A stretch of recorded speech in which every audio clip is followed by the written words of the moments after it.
Hello and welcome to the Prisma ORM Query Fundamentals course. My name is Xander. This tutorial is part of a whole course playlist, which you can access for free on YouTube. For deeper learning, the extended course is available for purchase at Udemy.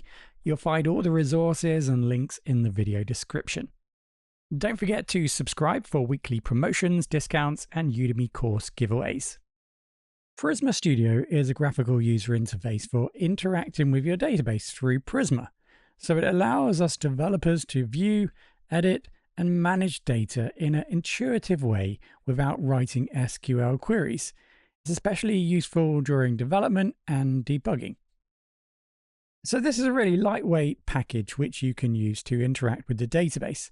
And Prisma Studio is included with Prisma, so you already have it installed if you have installed Prisma in our project, which we have, so we can just use it immediately.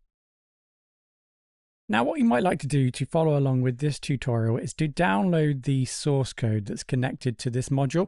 You'll find it in the first tutorial, the module primer. Go ahead and download, open that in Visual Studio Code, and then just clear Docker Desktop from any containers, and then we'll start from that point. Right, so let's start by running the containers. So I will run compose up with build and D flag. Build, just in case you don't have your images already created, and D, so it runs in the background. So that should start the containers. So that looks like we're good to go. And then if you take a look in the commands, open that up, we'll be able to then go down to the command, which first of all we need to use to actually enter the container from our terminal here. So that takes us into the Express Docker container. And then from there, we just need to start Prisma Studio. So let's run npx Prisma Studio. So you can see that it starts on localhost 555. Now we have already opened that port. If you remember previously when we created our Docker Compose file, we defined the 555 port. So we have already opened that. So we can now just go ahead and start to use Prisma Studio. To access Prisma, all you need to do is navigate to localhost and then 5555. There's no login required here.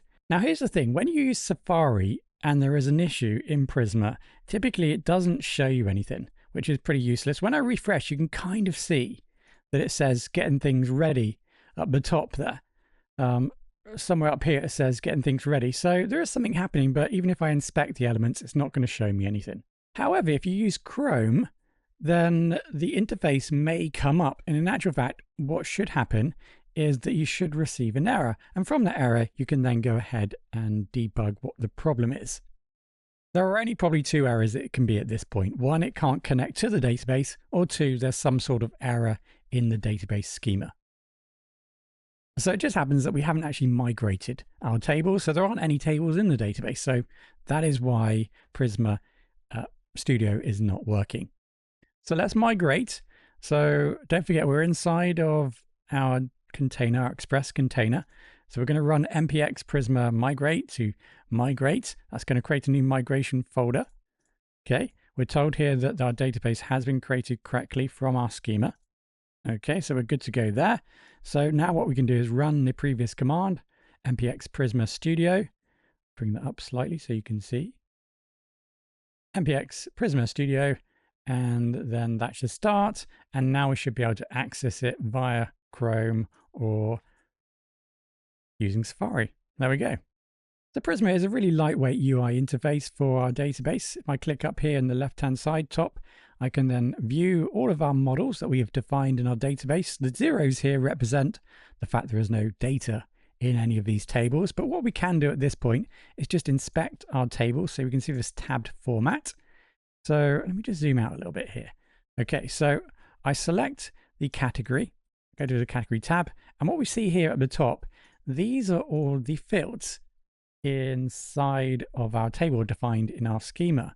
Well, in actual fact, if we take a look at them, there is a few more than what we probably expect to see, because we have ID, which is obviously a field in our category table, parent ID, we have name, slug, is active, and level. Actually, I think that's pretty much everything. But what you'll notice, if I select fields here, what we can do is also take a look at the relations that we've defined. So the products, children, those are relations, remember, in the schema that we've defined, as well as, I think, the parent here.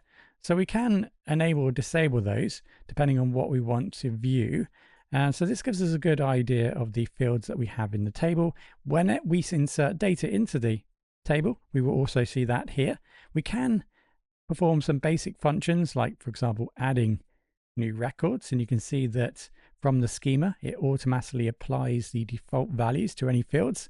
We specified a default value. So you can go ahead and add some data, save that data, and you can see that I have now one record in the category table. So you can apply that to all of the tables here, so you can view and inspect all of the tables that we have created thus far in our schema. We will use this in the next module when we start to insert, delete, update data. That's going to provide us a nice, easy way to visualize what it is that we are trying to perform on the database.